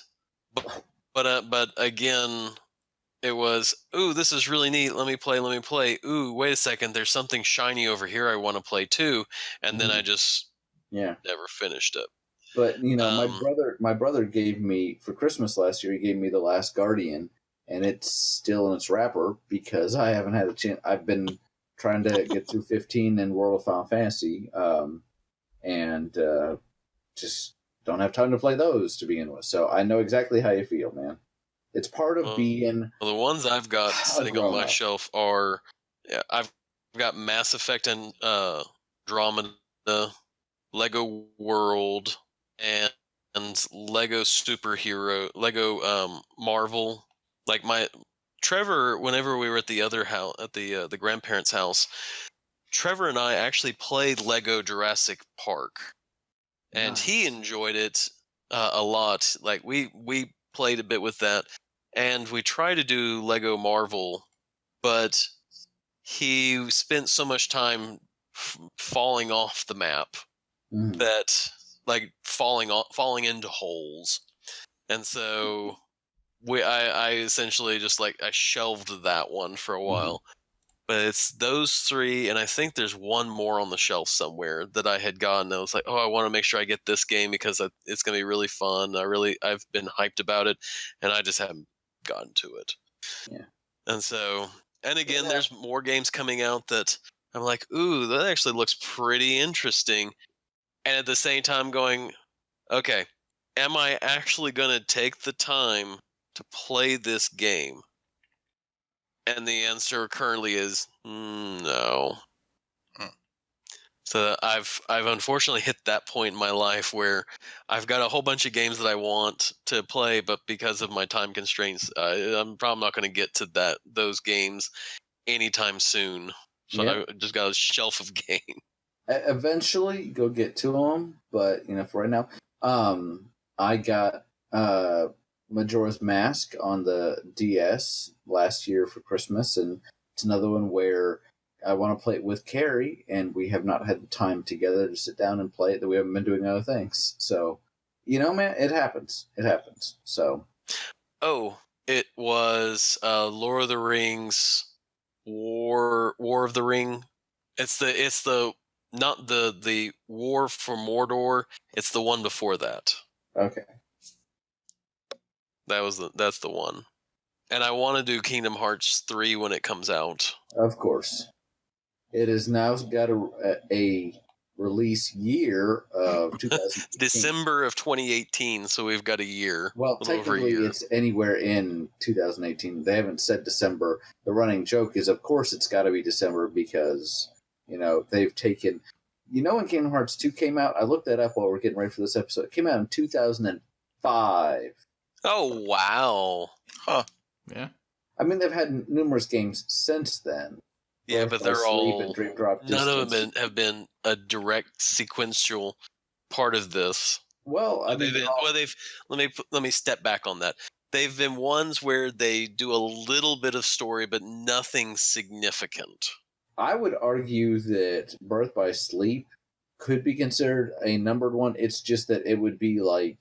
It would be a prequel. It would be -1. And then Dream Drop Distance is another one that they do a decent amount of storytelling, but others like 368/2 is basically Roxas' story. And while that's interesting, you don't have to know that. And Recoded, no, not at all. So not all of them are essential at all. Some of them are more in-depth entries into others. But yeah, they have not had a Kingdom Hearts numbered edition since 2005. But we'll get there. We're almost there. Just keep waiting. And hold your breath. If you held your breath, you'd be dead by now. Then you'd be dead. It's really weird listening to you guys talk about all the free time you don't have. Because I remember when I would come home from work and just play games. Mm-hmm. Like, those were the days. Because, like, my life was miserable. Like, I had a crappy job that paid me not enough. And then I would come home and just, okay, video games. Please, God, get me out of this, video games. And over the years, I've been horribly addicted to just an insane, let's say, number of games. Like, on this show, I've ranted and raved about things like State of Decay, which was an Xbox Live game that just the way that it worked sucked me in. And, like, Fallout 3, which I think was before the show. I want to say yes. Maybe. Fallout 3. I think you went. Didn't you go back and play through it again at some point? No, it came out in 2008. So yeah, Fallout 3 was all during the show. I went back and finished it eventually, years and years and years later. Like the Batman Arkham games. Mm-hmm. XCOM. Oh god, the remake of XCOM. I still love that game. I'm going to have to play it on stream at some point so I can name my characters after you guys and then be really, really sad when you die like an idiot. Yeah, Skyrim was another big one that just ate my life. Red Dead Redemption was 2010. Yeah, Rockstar games back in the day, man. Like, I played GTA 3, and then Vice City, and then San Andreas, and Bully, and Red Dead Redemption, and GTA 4, and then I'd sort of stopped. But I'm pretty sure that's enough. Well, I remember when, again, being my 10-year teaching is that whenever Burning Crusade came out, that I would go to work, get home, I would go for this, and this was when I was living with Devin. I would go for a walk when I got home. It was either that or I took a nap and then I did my walk. But anyway, I would go for my run. I think it was like a 4-mile walk/run or something like that. It was all the way through Greensboro and whatnot. And then when I got in, I'd eat dinner and then I would play World of Warcraft. And I would play probably from 7 till midnight. And the only reason why I got the hour nap in after school was because I would stay up so late that if I didn't get the 1 hour nap in, then I would only get 6 hours of sleep. So the hour nap was what made up for my gave me 7 hours of sleep technically. And I did that my last year teaching in Davidson and that was when we started the podcast. That was that year that was what my cycle was. And I did that whole time until 2008 or until the summer of 2008 when Chelsea and I started dating. I mean, I still did that, but that's when Chelsea and I got to started dating. Nice. You know, even if I had more time now, I don't know how much of it I would choose to game, because it all depends on, how you choose to spend your time. I think right now what we're feeling, probably all of us, if we're being honest with ourselves, is more of a sense of how finite your time is every day. I'm not talking about a larger existential crisis like, oh God, midlife crisis. But I just mean, you get up and there's X amount of hours you have until you go to sleep, and you have certain ideas of what you're going to do. And before you know it, the day is gone. And I'm sure all of us have felt that way. I felt that way today. I'm sure because you've got a lot to do. Even if you don't have like a 9-to-5 job like the rest of us, you have things you want to edit and you want to get put up, and that takes time out of your day. And you've said about how when things are complicated or you feel like you're on a schedule, you also have to record with us. You have to record Monday Night Magic on times when you're obviously when you have to do a drive. Oh my God, then that cuts into your days in a major way. So you have a feeling, and then Mike, Mike has one of the longest hours of any of us from the sound of some of his weeks, at least from when he's in the office. I know Dirk has a long time because he has to make lesson plans and things like that. But Mike spent a lot of time in the office, especially weeks where things go crazy. So, hey, Mike, how's Supernatural going, huh? Nah. Exactly. So all of us, it's not that, I don't think any of us, Mike or Dirk or myself or Chuy, are saying, I really wish I had more time for games, although that would always be nice. I think what we're really getting at is, we're not as young as we used to be, and we have obligations to family members and obligations to listeners and viewers, and some of these we have created for ourselves, and some of them are placed on us by others, but that's just where we are right now. We're grown-ups, guys. Yeah, because when we started this, we were in our 20s, and our responsibilities really were just to ourselves. And since then, Chuy and Mike still can have responsibilities to themselves, but losers. Well, wait, no, that's us. Oh. But Brian and I have moved to the point where we have responsibilities to our families in addition to ourselves, and that has been a bit of a change, and neither one of us would definitely want to go back. I can't imagine what my world would be like now without my kids. Yeah, or me. And it's a little bit, I look a little bit at when I was able to sit for hours at a time and play like a Final Fantasy. I'm like, but it's not in a I wish that was the way anymore. It was more just almost a sense of like, that's how things were back then. But my recollection is that during the time whenever I could do that, like, I really wish I had someone to be with. I would love to have kids and do this sort of thing with. And like, again, 10 years ago, I would have loved to have had a family. I would like kids and everything of the sort. Now I'm 10 years later and I do. And yes, my kids drive me nuts sometimes, but on the same flip of the coin, it has been kind of fun getting Trevor to, handing him a control. It's like, all right, let's go grab a dinosaur and let's go do this. All right, switch into this. You got to do, which one can you do to do this one, Trevor, so I can jump up on the rope? I think things like that, where there's been a little bit of problem solving that's gone on. I think Dirk has just touched on something more profound than I think we've even gotten into, which is, I think it's fair to say all of us have had ups and downs over the last 10 years. Feelings of enjoyment, feelings of appreciation, feelings of desperation, and downright depression at times. Frustration with jobs, and sometimes with lack of jobs, and frustrations with romantic partners or lack thereof, things like that. Is it safe to say, and I'm posing this question as an actual question, I'm not expecting a yes, sir, that we are all in a good place and that we're all actually really happy with where our lives are right now? Because I know for a fact the answer for me is absolutely yes. It sounds like it is for Dirk, but would you say that for yourself? I would say for family, for me, absolutely, definitely.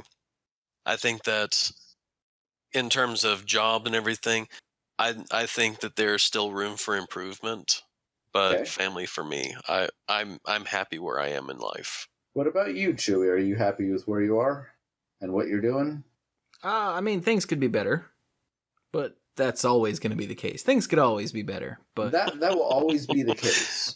That's very true. I mean, and that's good because that's aspirations. That means that you have things that you are looking forward to. I think if there's nothing you're looking forward to, that's a dangerous sign in and of itself, because it's kind of like, well, shoot.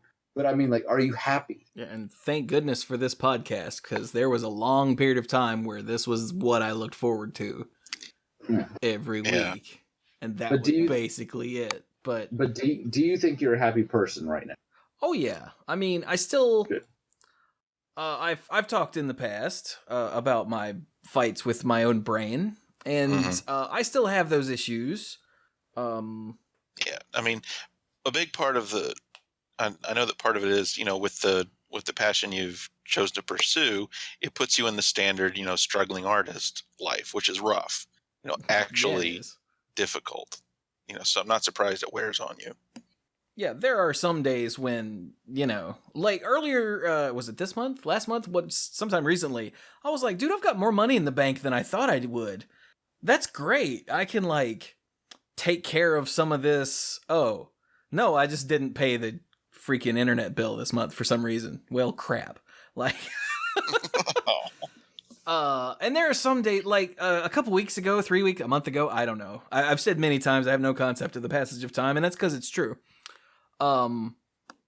The driving gig was wearing me down. Like, every day, and sometimes multiple times in a day, when I thought I was free and I could come home and do my work, they would call me. Be like, dude, we need you to go to...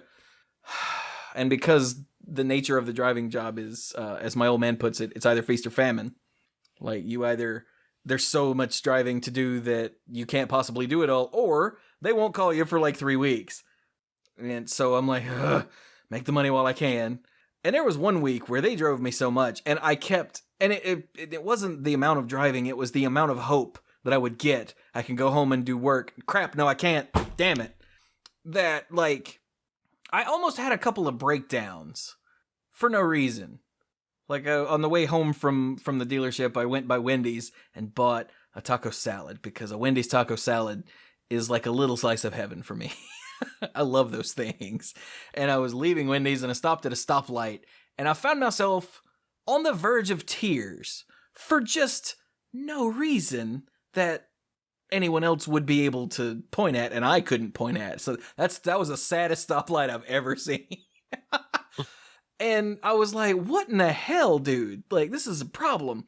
And that's the problem with having a brain that has turned against you, is sometimes that crap just happens, and you have to deal with it, or then if you don't deal with it, then it gets worse and horrible things happen. So, but, I mean, overall, yes, I am the happiest, quite possibly, that I've ever been with Good. life. Like, I'm broke, and I'm alone most of the time, but I'm okay with that, oddly enough. There are some times where being alone is kind of painful, and there are other times where I'm really glad there's no one here to not freaking talk to me. So, like, there are some times when every time my phone rings, I'm like, what? Like, don't leave me alone. But that's usually because the only people that call me are either the parents or the job. So, but, like, by and large, I'm happy. I'm good. Life is peachy. There are going to be those road bumps where my brain goes, no, everything sucks, and I have to fight with my brain for a while. But, that's fine. That happens. That's part of being me. I deal. And yeah. How about you, Mike? How you doing? I'm doing well. Of the last 10 years, I've been doing this job for about 7, almost almost 8. Going to be 8 in a few months. So that's good. I was going to guess 6. Damn. I was close. Yeah, I know. I moved back to Greensboro. Well, okay. I started this job in February of 2010. And I moved back to Greensboro in like April or May of 2010. I was commuting from the parents' house for a while. But yeah, back when we first started, I was, like I said, I was in the middle of grad school, feeling kind of burnt out, but decided to finish anyway. And I still didn't know what I wanted to do. I was just in grad school because I felt like I needed to get a more marketable skill to get a job, because an undergraduate degree in mathematics is really only a stepping stone to like some other academic pursuit, really. It's hard to take that directly into the working world. See also undergrad in physics. Yeah, basically. And way back at the beginning of the episode, Brian mentioned, you get about every 8 years, you get some kind of psychological turnover. I was definitely still kind of a kid back then. I still had some of that leftover smartassness and just being naive about a lot of things and not knowing what I wanted to do. I was still a bit of an angry young man, and I was a little more quick with my temper and whatnot. You're a funny guy. Go away. But I spent that time down in Georgia working the rotating shift, and that rotating shift was why for a while the show also had a moving schedule for when we would record. We would switch back and forth between Tuesday and Thursday, because on any given week I would either be at work or asleep during one of those days, so we had to choose the other one because of the way my shift schedule worked. And I'm glad those guys were able to accommodate me. Did we move back and forth between Tuesday and Thursday or Wednesday and Thursday? It doesn't matter. It was Tuesday and Thursday. Yeah. Okay. Yeah. And that also might have did a number on my psychology. I think I might have suffered some permanent damage from that, just switching 12-hour shifts back and forth multiple times over the course of a month. But I'm happy now. Yeah. Like I said, job's good. I've been dating again recently. That's been good. Still living in the same little apartment I was when I first moved back here about 7 years ago. And it's slowly filling up around the edges with the stuff I've accumulated since moving in. I think just out of boredom and loneliness back in Georgia, I started collecting like CDs and stuff at a faster rate than I had been in the past. I've always liked collecting music, CDs and downloads and whatnot. But like I said, just out of boredom, I think at the time I started collecting more, and I've kind of kept it up since then. I've also been collecting vinyl records, which has been fun. Even though they take up way too much space than I should have allowed them to here. But I don't know whether I lost the thread of the original question, but I think I'm doing all right. Nice.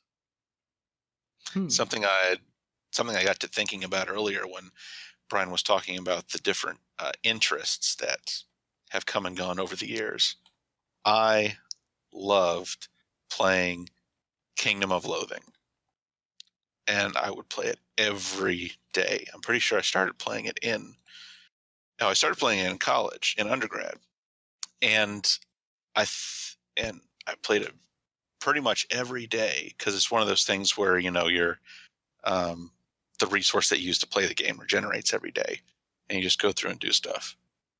Up until I think all through the time I lived in Georgia, and I think I just kind of randomly stopped playing it after the last special Christmas season event before I started this job. And maybe that was something that I just kind of burnt myself out on after playing for, I guess at that point, what was at least 5 years straight. Yeah. Probably more. But sometimes I think about switching it back on again, but then I'm like, no, because I don't have as much spare time as I used to either. What was it called again? Kingdom of Loathing. Okay. I realized, I don't know if you weren't used to hearing my voice, but I realized I muted for a sneeze a minute ago, and I hadn't turned it back on again, so I apologize. Sorry for giving you guys a chance to speak. Were you talking along and we were just ignoring you? A little bit, yeah. Mike was like, I don't know if I got away from the original question. I was like, oh no, it's just about whether or not you're happy, and you didn't really acknowledge it, but I was like, okay, sure. So anyway, now I'm here to interrupt my kid, so keep going, Mike. Well, I got to bring up old stuff, Brian.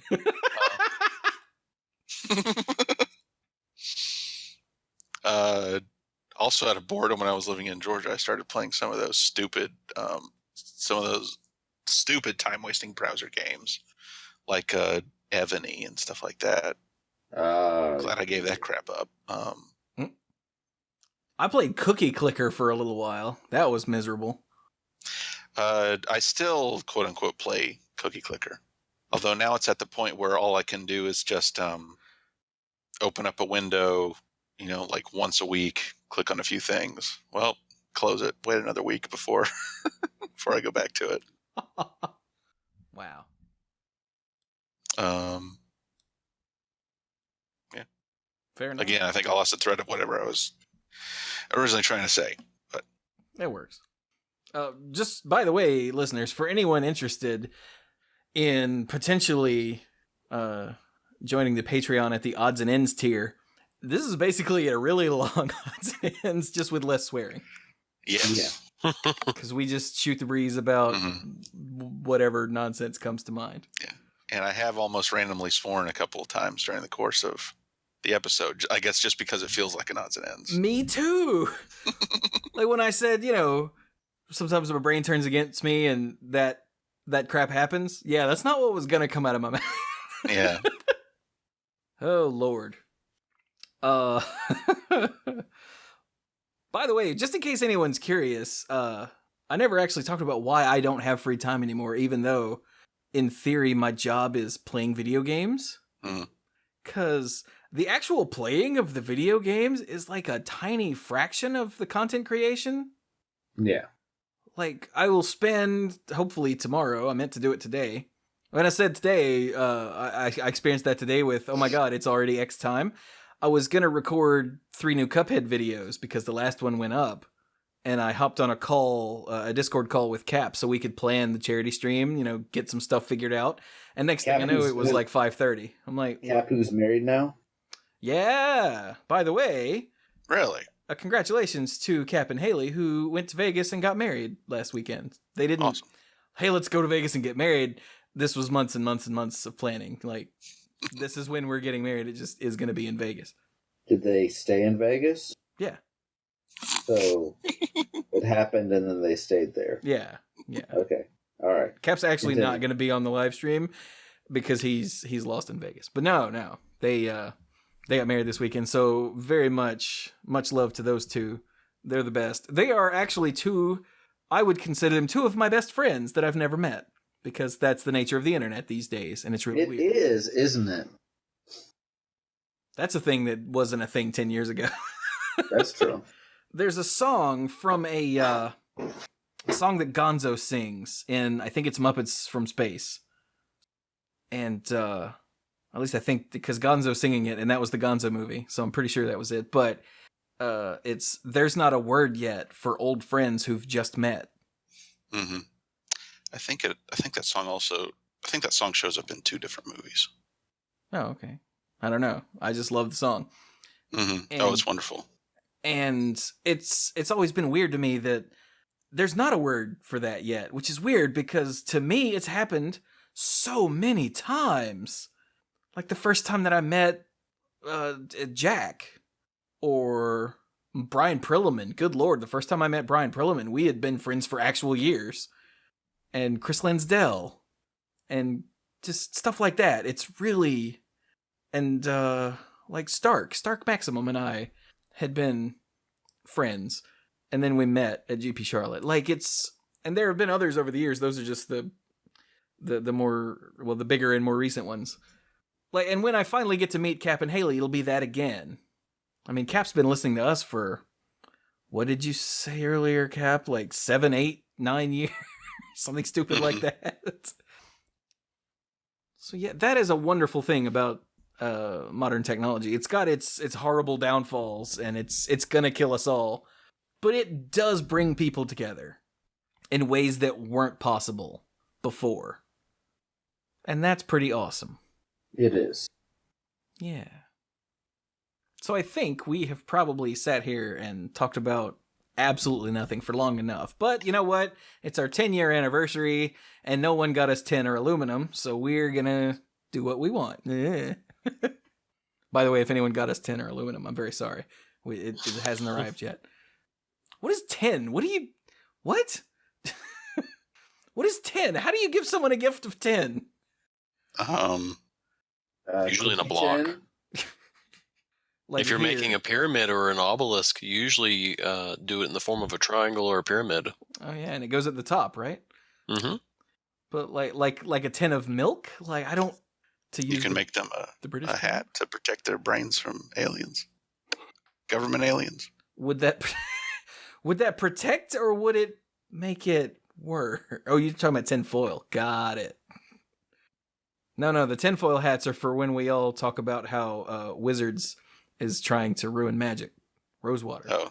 It's Rosewater. So Gleemax doesn't get us? Yeah, you put on the tinfoil hats when you talk about that. That's the meeting down by the docks next week. Yes, that was a Bill Hicks joke. Everybody shut up. So, I guess we should wrap it up, because it's getting to the point where I'm surprised Dirk is still conscious. Oh, he might not be. He will always be our conscience. Mm-hmm. Jiminy Dirk it. Speaking of moral compasses, did you guys see the announced buy a box promos for Black Friday? Those are pretty sweet. Chewy, did you see these? I did, but they didn't stick to me. Oh, the double face cards. The double face cards that have the maps on the back. Yeah, those are really cool. Yeah. Anyway, not starting any discussion now, because Dirk and I are gotta going head to out. Yeah, because late. So, how about some 10-year final thoughts then, gentlemen? Woo! I don't really know what else I could say that I haven't already said, as the main takeaway being that this has been awesome to do with you guys, and I actually feel great that I've been able to be a part of this, and I feel great going forward, and thanks to everybody that listens and watches and all that good stuff. I mean, yeah. I agree. It's been a fun 10 years. Looking forward to additional years of doing this. Yeah, Hopefully we'll have it the 20-year anniversary, or oh god. at which point, we'll be like, I can't do it tonight, and then Trevor will be like, okay, my turn. And then Leighton will have his night, and I have absolutely no idea if that is truly what will happen, but it sounds good. There's a goal, the first generational podcast. Bill recommended that we do a TMP kids pool. I was like, I don't think that would actually work just yet. Yeah, not quite. Give it another few years. We might be able to pull that off. We need slightly more average attention span. But yes, before anyone leaves, gentlemen, it has been an honor and a pleasure to come together every week, talk about nonsense, entertain ourselves, and entertain people out there who are trying to stay sane at work, or trying to stay awake while driving, or trying to distract themselves from whatever horrible things are going on, and people who just want something to listen to. Yeah, so I thank you very much for sticking with me all this time for this stupid idea that I had years ago just to give us an excuse to not lose touch. Well, thank you very much for inviting us. Yeah, it's been a fun journey. It has. Oh well, sorry. Keep that now that I've gotten that out. Let's continue with the final thoughts, and so everybody can go to bed. Or not. I already gave mine. Oh, Brian okay. gave his. That's you, Mike. Oh, Brian's already done? Yeah. I'm done too. Because I wasn't paying attention hard enough. You? No. No, what? I'm also really glad to have been a part of this. It's been a great source. It's been a great source of personal entertainment over the years. And I really do value how well it's been able to help me keep in touch with the rest of these guys, especially when we've been separated by distance for various different reasons over the course of the years.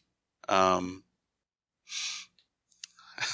remember at the beginning, sometimes my dad didn't exactly get what we were doing and what the format was, and sometimes he would still ask me, so you making any money off of that radio show yet? And I'm like, no, not yet, Dad. It's like, it's not quite how it works. But like, people call in and you talk to them. It's like, no, that's not really how it works either. But yeah, really enjoy this. It's helped me stay in touch with Magic during the times that I haven't had as much time for the game itself, and I value that too, because I still enjoy the game even during the times that I'm not playing it as much. But yeah, 10 years, 10 more years, 100 more years after that, if we're lucky. If I make it to 130, please take the microphone away from me. By then it'll be integrated into your voice box. That is probably true. Yeah. I'll press this And you'll nub be on my uploaded to the server. Yeah, I'll press this nub on my pinky finger and that's push to talk. Yeah. Lord. Well then, I guess that's probably a good place to stop. All of the usual things apply. I would pimp the charity live stream, but by the time this goes public, it'll be over. But for you early release people, that's this weekend, Saturday and Sunday. Cap and I are going to be playing games all day and night, quite probably both days, for charity for Take This. Last year, we broke $1,000. It was 1,001. So I've set the goal for this year at 1,002. So hopefully we'll be able to best last year. Because last year's was like no prep time. I had the idea, we're doing it this weekend, boom, we're doing it. So hopefully with the more prep time and getting the word out over the last few weeks, it'll be bigger. Yay. But I would like to thank our patrons. If I could, I forgot, I accidentally closed the tab earlier because I'm a dumb. Which again should not be a surprise to anyone if you've been listening to the show at all. The following people are extremely generous, and I have to thank them by name because I told them I would and because I love them. So, Kim Ho, Andrew Hunt, Owl, no wait, I'm supposed to, Ow! There we go. Paul David, Lands Delicious, Tim U, Hellas Haryu, John Morris, Stuart Slaw, PJ McMullen, Bosco Bertain, Casey, Nathan Hay, AJ Javieres, Cody Buckawing, Jacob Jansens. Hey, there's another one. Someone who was in contact with us fairly regularly, and then I got to meet him in Jersey. How cool was that? Nice. Jason Kaus, Gothic Man, Patrick, Brian DeLucci, Stark Maximum, Dan Holm, Mike Miller-Burned, and the Beast Father, Aaron Goodwine. Thank you all so very much for your generosity. And thank all the rest of you too, whether you are a patron, listener, or listening for the first time. Literally, we would not be doing this without you, and probably we would all have drifted apart and have no contact, or very little at the very least. Which is sad, but also probably true. It's kind of sad, isn't it? Damn. A little bit, but, you know. Yeah. But anywhere you would like to find what we do on the internet, just check out the Mana Pool. There's themanapool.com where you'll find the podcast. Yay. There's Twitter at the Mana Pool. That's the social media I'm on the most as far as random magic and not magic and whatnot. There is facebook.com/the Mana Pool where any sort of content that goes up gets put there, whether it's the podcast, YouTube videos, live stream going live, it all goes there. You can email us, dorks@themanapool.com, which is usually one that I forget for some reason. And is that all of the... You'd think after so many years of doing this, I would know where we are on the damn internet. I think that's everything. And well, it's changed a few times over the years. True. Including the email address. Isn't that weird? Yep. But if you want to help support what I do with the YouTube, there's also the actual content which you can find on youtube.com/themanapool and twitch.tv/themanapool. I am doing Cuphead at the moment on YouTube, and I've got to do more Lich King before the next set comes out. Oh yeah.